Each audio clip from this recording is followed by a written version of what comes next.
बात है दीदीबन, आप लोगों ने देखा ही होगा। पहले मैं आपको बताती हूँ कि बांके बिहारी जी जो श्री राम वृंदावन के राजा है महाराज, मैं कहती हूँ कि जब तक वृंदावन में हो नित्य बिहारी जी के दर्शन करने के लिए जाओ।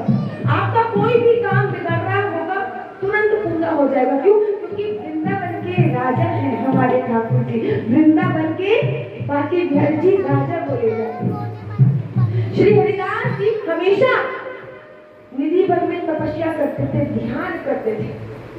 जब वो तपस्या करते थे, ध्यान करते थे, ध्यान में इतना खो जाते थे कि उनको अपने शरीर का भी सुध नहीं रहता था।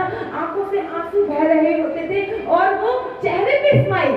देखो, जब भी भगवान को देखकर आपके आंसू आते हैं ना, तो उसमें एक चीज आपने नोटिस करी होगी, स्माइल होती है और आंखों से आंसू हो रहे हैं। मुख पे प्रसन्नता होती है लेकिन आंखों से आंसू आ रहे होते हैं जब भी भगवान को देखकर आंसू आते हैं।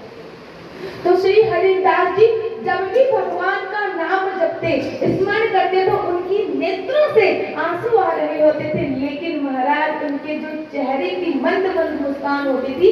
एक बार उनके शिष्य ने पूछ लिया, महाराज मुझे ये बताइए कि आप किसका ध्यान करते हो? आप जिनका ध्यान करते हो उनका ध्यान, जिनका ध्यान करते हो उनका दर्शन कृपा करके हमें भी कराइए। जब उनके शिष्य ने ये कहा कि उनका दर्शन आप हमें भी कराइए, तो जिस दिन उनके शिष्य का जन्मदिन था, अवतरण दिवस था, ठीक उस दिन श्री हरिदास ने समस्त वृंदावन वासियों को बुलाया और अपने हृदय से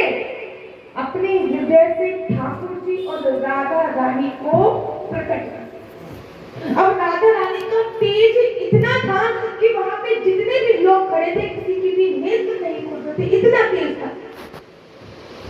श्री हरिदास जी ने राधा रानी से हाथ जोड़ के प्रार्थना किया है कि माता, लाला का तो श्रृंगार मैं लता पता से कर दूंगा, अरे मैं कंद फूल खिला दूंगा, लेकिन माता आपका श्रृंगार मैं कैसे करूं? जब श्री हरिदास जी ने ऐसी प्रार्थना करी है तो दोनों प्रतिमा एक में समाहित हो गई है और वो बन गई है बांके बिहारी लाल। बांके का अर्थ होता है जो तीन जगह से टेढ़ा होता है और बिहारी का अर्थ होता है जो बिहार करते रहते हैं। बोलिए बांके बिहारी लाल की, बोलिए राधा रानी सरकार की। निधि वन में जो आप जगह देखते हो वो निधि वन में एक जगह है, यहाँ पे बांके बिहारी लाल का प्रादुर्भाव हुआ था। यहाँ पे बांके बिहारी जी प्रकट हुए। फिर एक राजा ने उनका मंदिर बनवाया और वो अब बांके बिहारी जी का मंदिर जिसमें आप लोग दर्शन करते हो उसमें राधा रानी भी समाहित है, इसलिए उनको जुगल जोड़ी सरकार भी बोला जाता है। लोग कहते दीदी हम बांके बिहारी जी का दर्शन करने जाते हैं, राधा रानी तो दिखती नहीं है। राधा रानी उसी प्रतिमा में समाहित है, इसलिए उसको जुगल जोड़ी सरकार भी बोला जाता है। श्री हरिदास जी का ये भाव था कि मेरा लाला जो है ना बहुत छोटा है, बहुत छोटा है मेरा लाला। तो वो सुबह उसको जल्दी नहीं उठाते थे बांके बिहारी को। उनको लगता था कि रात को ये निधि वन में जाता होगा, अरे निधि वन में जाके रात बचाता होगा, इसके पैरों में कहीं दर्द न हो जाए। ये बच्चे की तरह उन्होंने सेवा करी है, कहीं इसके पैरों में दर्द ना हो जाए, इसलिए वो सुबह जल्दी नहीं उठाते थे। मेरा लाला बांसुरी पकड़े पकड़े महाराज थक जाएगा, इसलिए पूरे साल में केवल शरद पूर्णिमा वाले दिन बांके बिहारी जी को बंसी धारण करें।